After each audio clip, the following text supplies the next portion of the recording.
사랑하는 성서의 땅을 가다 시청자 여러분 안녕하십니까? 오늘 또 제 옆에는 지파의 땅들 성서를 소상히 설명해 주실 홍순아 교수님, 왕대일 교수님 나와 계십니다. 오늘 두 교수님 또 기대가 됩니다. 드라마 같고 설교 같은 은혜의 말씀 기대합니다. 감사합니다. 야곱의 다섯째 아들 납달리는 창세기 49장에서 풀어놓은 암사슴이며 그가 아름다운 말들을 할 것이다 라고 야곱으로부터 축복을 받았습니다.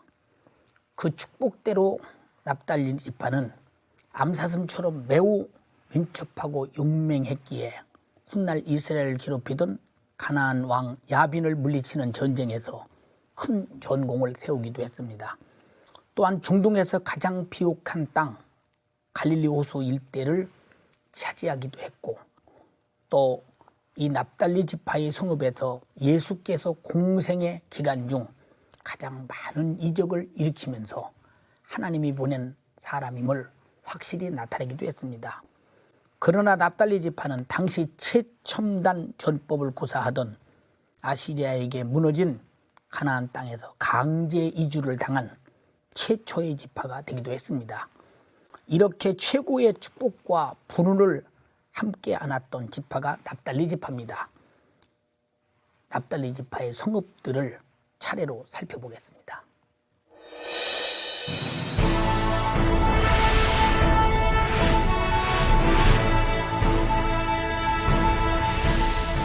갈릴리 호숫가 납달리 지파의 땅에는 예수님과 관련된 성읍들이 많다. 그중 하나가 바로 긴네렛인데 이곳에 있는 배 박물관은 당시 고기잡이를 하던 배의 원형을 발견해 이렇게 보관하고 있다.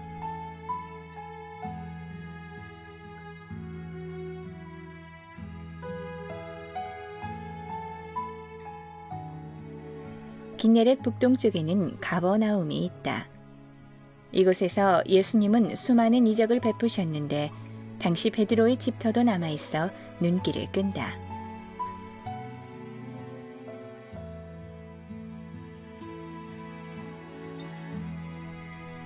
가버나움 서북쪽에는 고라신이 있다.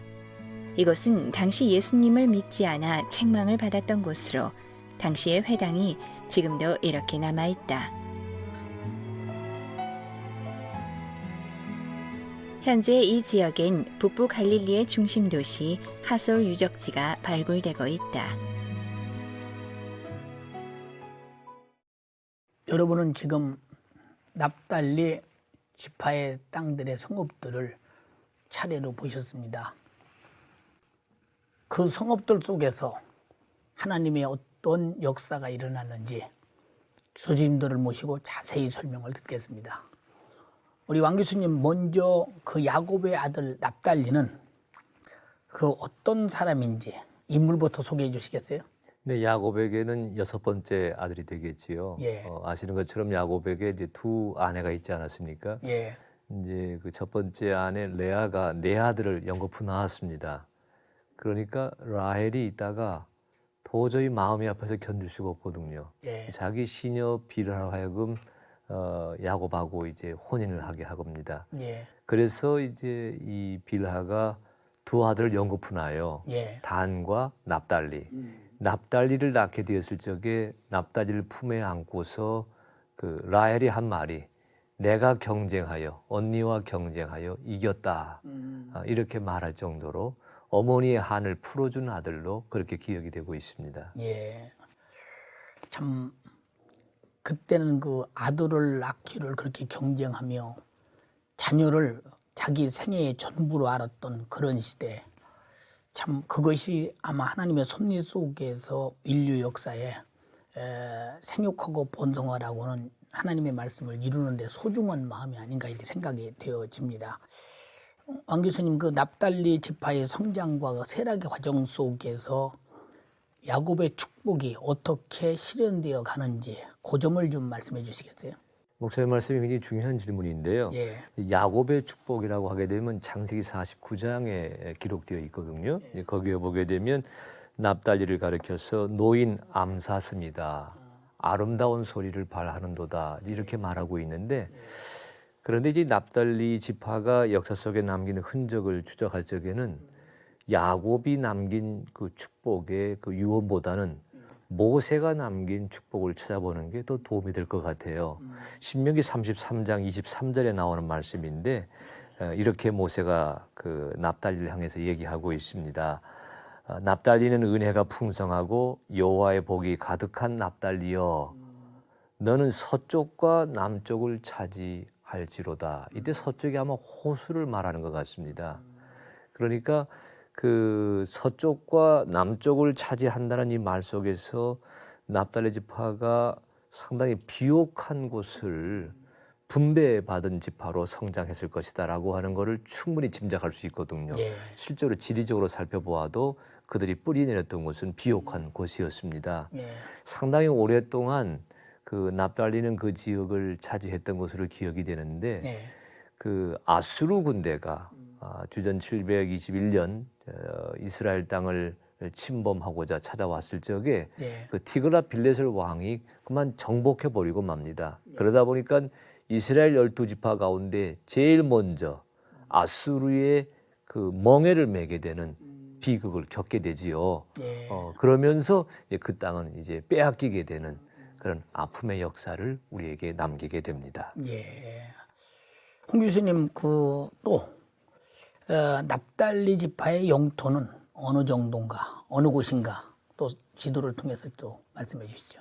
네, 이스라엘을 다시 한번 지도로 보시겠습니다. 그 항상 서쪽에 있는 이 바다, 지중해 바다를 생각하셔야 될 것 같습니다. 그리고 이제 이 해변 지역으로는 해안 평야지대가 있습니다. 근데 이제 북쪽으로 주로 말씀을 드리고 싶습니다. 이제 므낫세 지파가 이렇게 이스라엘과 지금의 시리아 지역까지를 장악하고 있게 됩니다. 그리고 이제 제일 중요한 게 그 다볼산입니다. 이 말씀드렸듯이 이 다볼산은 스불론 지파, 이사갈 지파, 납달리 지파의 경계선이었습니다. 그러니까 이 납달리 지파는 그 이사갈과 스불론 지파의 북쪽에 쭉 있었습니다. 그리고 아셀 지파의 동쪽에 있었습니다. 지금으로 말하면 이 훌라 호수 단 위의 요 지역이 그 레바논 땅이 되겠습니다. 예. 그래서 그 성경에 보면 벳 아낫, 엔 핫솔 그런 곳이 이 지역에 있는데 그곳은 지금의 레바논 땅입니다. 다시 좀 정리를 해드리면 그 이스라엘 민족이 차지한 땅의 제일 북쪽에 있었습니다. 그리고 그 당시 아수르 군대들이 주로 그 이 지역으로 그 통로로 돼서 왔습니다. 그러니까 제일 먼저 공격을 받을 수밖에 없는 위치에 있었습니다. 그리고 제가 또 지금도 안타까워하는 것은 지금 이 납달리 지파의 북쪽은 레바논 땅입니다. 레바논 땅이기 때문에 안타깝게도 이스라엘이 지금은 이 납달리 지파의 땅을 회복하지 못했습니다. 그리고 더욱더 안타까운 것은 우리가 아시는 대로 레바논과의 전쟁이 일어났고 또 계속 일어날 가능성이 높기 때문에 참 그 아수르에게 공격당했던 그 납달리 지파의 땅은 지금도 너무나 자주 지구상에서 가장 전쟁이 일어나는 곳이 되었습니다. 제가 2년 전에 그 지역이 통제 지역이라서 레바논 군부대의 특별 허락을 받고 그 지역을 다녔는데 정말 마을마다 그 폭탄을 맞은 상처들 또 총알 자국들을 보면서 납달리 지파의 땅은 왜 이렇게 어려운가 그것을 다시 한번 느껴보았습니다. 교수님 이 성읍들 중에서 가장 참 하나님의 섭리와 의미가 깊은 성읍이 있다면 어느 성읍이겠습니까? 예, 이 납달리 지파에서 제일 유명한 중에 하나는 우리가 예전에도 말씀하셨지만 가나안 정복 시 그 지역에서 중심이 되던 도시였던 핫솔을 들 수 있겠습니다. 예. 그 핫솔이 이 지역에서는 제일 중요한 지역에 자리 잡았던 곳인데 후에 그 납달리 지파의 영토가 되었습니다. 그다음 신약으로 와서는 그 지역에 바로 예수님의 선교 중심지였던 가버나움이 중요한 도시가 되었습니다. 성지순례를 가시는 여러분께서는 이런 중요한 그런 성읍들을 좀 찾아보시면 더 은혜가 되리라고 생각됩니다. 납달리 지파의 성읍들 중 예수님의 역사가 가장 많이 담긴 성읍, 아주 유명한 가버나움, 그곳으로 가보시겠습니다.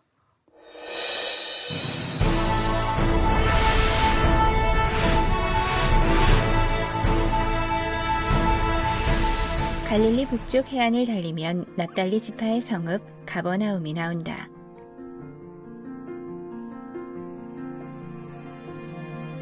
예수님은 나사렛을 떠나 이곳에 오셨고 문둥병자를 고치셨으며 수많은 이적을 베푸셨다.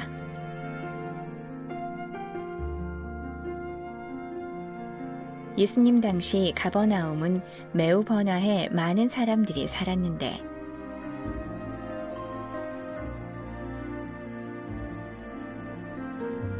그때의 모습을 기억하듯 베드로 동상이 이렇게 마을 입구에 세워져 있다.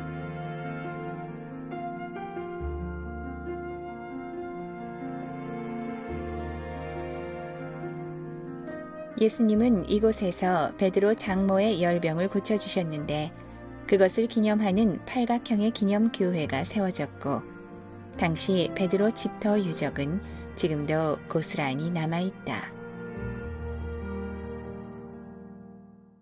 지금 여러분은 납달리 지파의 성읍 가버나움을 보셨습니다. 가버나움 해당하면 예수님께서 많은 것을 가르치시고 이적을 행했던 아주 중요한 곳이기도 합니다. 그래서 그곳은 지리적으로 어디쯤 있을까? 우리 지도를 통해서 또 홍 교수님 말씀을 들으면서 이해하시기 바랍니다. 교수님 말씀해 주시죠. 네, 그 가버나움 그러니까 당장이라도 갈릴리 바다를 가고 싶습니다. 목사님도 똑같은 생각이시죠? 예. 예, 가버나움을 지리적으로 설명을 드리겠습니다. 가버나움은 그 갈릴리 바다 해변가에 있습니다. 이제 그 거리로 따지면 긴네렛 땅, 긴네렛에서 한 3, 4km 북쪽으로 있고요. 그 유명한 베세다에서 한 7km 정도 떨어진 곳에 있습니다. 그리고 또 한 가지 디베라라고 하는 곳입니다. 성경에 나와 있지는 않지만 갈릴리 바다를 디베라 바다라고 이야기하는 것은 그 당시 이 지역의 중심 도시였던 또 헤롯 안디바의 그 수도였던 그 디베라 앞에 있는 바다라는 뜻이라서 디베라라 그랬습니다. 이곳에서 북쪽에 있습니다. 근데 이곳이 왜 중요하냐면 이 가까이에 해변길이 지나가는 그 당시에 중동지방에서 가장 중요한 곳에 있었기 때문에 당연히 검문소도 있었고 세관도 있었습니다. 그래서 이 가버나움은 그 중요한 곳에 있었던 도시였기 때문에 다시 한번 그 가버나움의 중요성을 우리가 알아야 되겠습니다. 이렇게 가버나움은 갈릴리 바다에 이렇게 바로 붙어 있기 때문에 우리가 뭐 지도를 보면서 바로 거기구나 이렇게 이해가 됩니다. 또 가버나움 하면 또 예수께서 수많은 이적을 일으킨 장소이기 때문에 뭐 금세 가슴 속에 이렇게 품어지기도 합니다. 이 왕 교수님 이렇게 그 납달리 지파의 성읍 이 가버나움은 일반인들에게 아주 잘 알려져 있고 뭐 가버나움 하면 뭐 어떤 역사가 있던 없던 성도들의 귀 속에 거의 생각으로 저장이 돼 있지 않았나 생각이 됩니다. 왕 교수님께서는 이곳에서 신구약에 어떤 사건들이 일어났는지 좀 자세히 설명해 주시겠어요? 네, 구약 성경에는 그렇게 구체적으로 거론되는 것은 없고요. 예. 거의 대부분 신약 성경에 나오고 있는데 예. 예수님께서는 가버나움 회당에서 가르치셨고 예. 또 가버나움에서 백부장의 종을 고치시는 일도 행하셨고 예. 또 왕의 신하의 아들도 고쳐주셨고 또 가버나움에는 시몬 베드로의 집이 있었습니다. 예. 구약 성경에는 나오지 않지만은 이제 유대 역사가 조세프스의 글을 보게 되면 가버나움이 거론되고 있는데 그 1차 유대 전쟁을 할 적에 그 조세푸스가 지도자로 전쟁을 이끌다가 로마 군대에게 큰 부상을 입었거든요. 그 상처를 치료한 곳이 가버나움으로 그렇게 기억되고 있기도 합니다. 그러나 이제 우리가 중요한 것은 이 가버나움에서 주님께서 그토록 많은 일을 행하셨으나, 많은 기적을 행하셨으나 가버나움은 회개치 않은 도성으로 책망을 받고 있습니다. 예. 그 점을 마음에 두어야 될 것 같습니다. 홍 교수님, 성경을 보면 예수께서 가버나움에서 가장 많은 이적을 행하셨는데 그 이유가 무엇이라고 보십니까? 지도를 한번 또 보셔야 될 것 같습니다. 이 가버나움은 조금 전에 말씀드렸듯이 그 당시 유명한 그 해변로가 지나가는 곳이었던 것은 우리가 이미 알고 있습니다. 그런데 또 한 가지 우리가 자세히 기억하지 못하는 게 있습니다. 예수님 당시는 이 부근이 인구 밀집 지역이었습니다. 그래서 이 갈릴리 바다는 중요한 교통로가 되었습니다. 이 가버나움에서 배를 타고 이 지역을 다니시면서 복음을 증거하셨습니다. 그러니까 예수님은 이 가버나움이 그 육상 교통의 중심지일 뿐 아니라 갈릴리 바다의 해상 교통의 중심지도 되었기 때문에 여기서 집중적으로 일하셨습니다. 그러니까 예수님께서 가장 많은 시간과 노력 기울이신 곳이기 때문에 당연히 예수님이 많이 머무르시고 역사하셨으니까 하나님의 역사가 가장 많이 일어나는 곳이 되었습니다. 왕 교수님, 방금 홍 교수님께서 이 가버나움을 중심으로 여러 곳에서 이적을 행하시면서 아마 자기 생애에 많은 시간을 아마 납달리 지역에서 이적을 행하고 복음 증거를 행한 모습을 이렇게 보게 됩니다. 이런 전도의 영향력이 오늘날 우리에게 어떤 의미를 주는지 좀 자세히 깊이 설명해 주시면 많은 시청자들이 도움이 되겠습니다. 예, 저는 좀 고고학적으로 이 문제를 좀 되짚어보고 싶은데요. 예. 그 예수님이 행하신 모든 흔적이나 업적이 1968년 이전까지는 전혀 드러나지 않았습니다. 왜냐하면 가버나움 지역에 대한 본격적인 발굴이 시작된 것이 1968년이거든요. 그때부터 1985년까지 한 18차례에 걸쳐서 발굴이 이루어졌어요. 여러 그 유물들과 유적들을 이제 우리에게 남겨주었는데 그 중에 하나가 성경에 나오는 시몬 베드로의 집, 그것을 찾아낸 겁니다. 이제 시몬 베드로의 집을 이제 고고학적으로 이제 발굴해서 그 흔적을 우리에게 보여주고 있는데, 보게 되면 거기에 큰 3개의 마당이 있어요. 우리가 이제 마가복음 2장에 나오는 기사를 읽어보게 되면 그 시몬 베드로의 집에 예수님께서 치유의 그 사역을 행하실 적에 많은 사람들이 모여 있었다 그랬거든요. 예. 그 많은 사람들이 모여 있을 만한 앞마당으로 연결되는 그런 마당들이 이렇게 3개 있고, 많은 집들이, 이제 많은 방들이 그 마당을 통해서 이렇게 형성되어 있거든요. 그런데 이제 그 방 가운데 2개의 방이 가정교회로 사용되는 흔적을 찾아냈습니다. 왜냐하면 그 2개의 방에는 이제 우리식으로 말하면 마루도 깔려 있고요. 또 벽에는 이제 회반죽, 그렇게 반죽을 해서 벽도 발라놓고요. 천장도 하고요. 이제 이 용도가 가정교회로 사용이 되었다. 더군다나 이제 사도 시대 때 가정교회로 사용되기 시작한 것을 우리가 확인하게 되는데, 주후 1세기 무렵에는 그 성지 순례하는 사람들이 그 가정교회를 찾아와서 참배했던 흔적도 알 수가 있습니다. 왜냐하면 그 벽면에 있는 그 많은 낙서들을 우리가 찾아보게 되었는데, 거기에 뭐 아람어도 나오고요, 라틴어도 있고, 시리아어도 있고, 헬라어도 있고, 다 자기네라 말로 이 땅을 찾아온 순례자들의 감회를 적어놓은 낙서들이 있거든요. 이제 주 1세기경부터 이 가정교회가 순례객들에게 큰 그 은혜의 장소가 되었던 것을 이제 깨닫게 되는 거거든요. 이제 이런 걸 정리하게 되면 왜 이곳이 선교의 전초기지가 되고, 또 왜 이곳이 오늘 우리 기독교의 역사에 소중한 곳이 되었을까? 저는 베드로가 자기의 집을 예수님에게 내놓았거든요. 예. 사도 시대가 시작되면서 베드로의 집이 가정교회가 되었거든요. 그러니까 내 집을 가정교회로, 내 집을 예수님의 말씀이 거하시는 곳으로 내놓았던 헌신이 처음 그곳에 있었기에 가버나움에서부터 로마에까지 가는 복음 전도의 역사가 시작이 되게 되었다고 저는 그렇게 추측을 한번 해보게 되는 겁니다. 오늘도 내가 내 집이 가정교회가 되게 하고 있느냐? 오늘도 내가 내 집에 예수님 오십시오. 예수님 말씀하십시오. 내 가정이, 내 집이 교회가 되게 하겠습니다. 이런 열정이 있을 적에 오늘 우리 선교의 역사가 다시 되살아나지 않겠는가? 저는 그렇게 기도해 봅니다. 역사가 우리에게 시사하는 바가 크고 우리가 오늘 하나님 앞에 살아가야 할 모습들을 정확하게 보여주는 아주 베드로의 그 삶을 통해서 어떤 큰 메시지가 된 것을 기쁘게 생각하며 우리 시청자들의 생각에 가장 가치 있는 것이 무엇이냐를 다시 한번 생각해 드리라고 생각됩니다.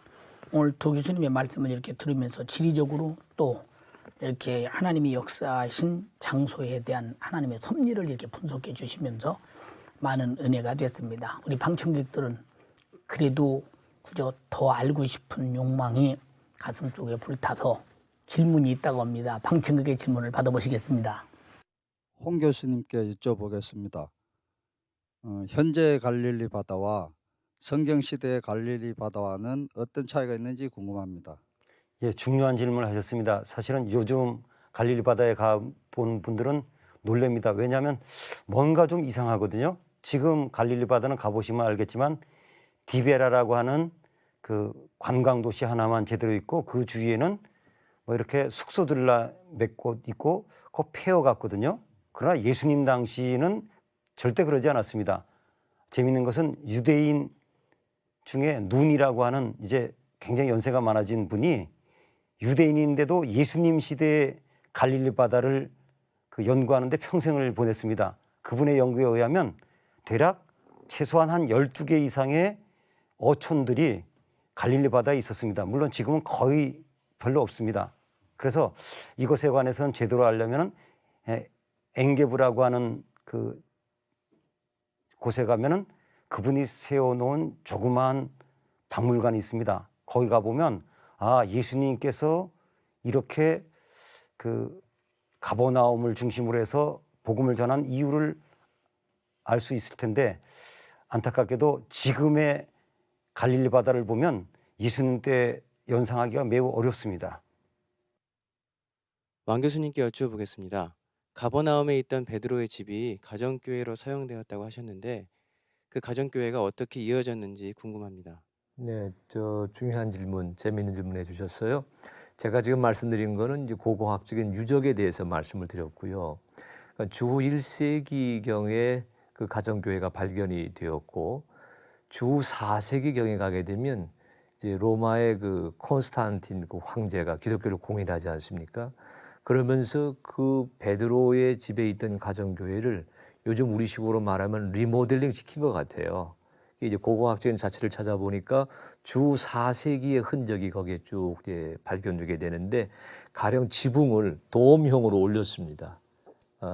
그리고 마루를 새로 깔고 그리고 이제 그 집의 북쪽 형태에는 방을 하나 따로 만들어냈는데 요즘식으로 말하면 성물을 두는 성소 형태로 연결도 시켰고 그렇게 해서 이제 그 4세기, 5세기 될 때까지도 그곳은 성지 순례하는 사람들이 참배했던 장소로 기억이 되고 있습니다.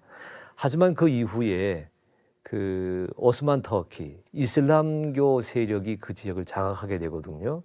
그래서 주 7세기가 지나가게 되면 그것이 그만 없어져 버리고 맙니다. 오늘날 우리 눈에 보여 있는 것은 고고학적인 유적들만 남아있는 셈이 되겠지요. 오늘 두 교수님의 말씀을 이렇게 들으면서 그 지리적으로 또 신학적으로 복음적으로 많은 걸 느끼면서 많은 시청자들이 나도 가서 직접 보고 싶다 할 만큼 참 흥미를 일으켜 주셨습니다. 또 영적으로는 모든 듣는 사람들에게 어떻게 우리가 살아야 될 것인가를 또 어떻게 믿음에 접근할 것인가를 잘 이해해 주시는 부분 많은 은혜가 됐습니다. 아마 이 프로가 강력한 현장감 넘치는 설교 그리고 다큐 같은 느낌도 느껴집니다. 아무쪼록 오늘 교수님들께서 그런 아주 탁월한 말씀 해석 주셔서 감사합니다. 은혜가 됐습니다. 고맙습니다.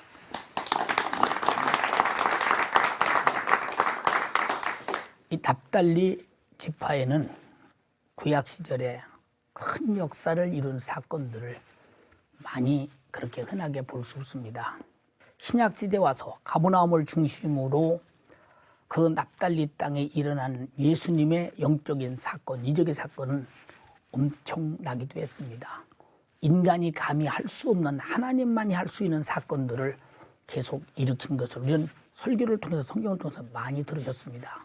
그러나 그들은 하나님의 은혜를 입고 병고침을 입고 불가능해서 가능케 하는 역사를 만나고 그런 수없는 이적을 행했습니다. 홍 교수님 말씀대로 만약에 그 베세다의 뜰이 납달리의 땅이라고 인정될 때 그런 엄청난 오병이어의 역사도 있었습니다. 그러나 그들은 역사를 보고 깨닫고 경험하고도 깊이 하나님을 알고자 하는 지식이 없었고 또 주님이 그러므로 납달리와 이 고라신을 향하여 마음 아파서 나무래시면서 책망한 적이 있습니다. 시청자 여러분, 우리가 하나님의 예수의 피의 공로는 어떤 질병에서 치료보다 큰 것이 어떤 사건보다 큰 것입니다. 지옥에서 벗어나서 천국에서 영원히 살 기업이기 때문입니다. 우리는 큰 이적입니다. 이보다 더 큰 이적은 없습니다. 우리는 절대로 주님을 마음 아프게 해서 주님의 가슴에 눈물 흘리지 않도록 우리는 주님과 더불어 신령한 은혜를 누리면서 감사하면서 이 소식을 끝까지 전하면서 예수님이 가진 생애를 우리를 통해서 끝없이 재현되는 복된 역사가 있기 원합니다. 감사합니다.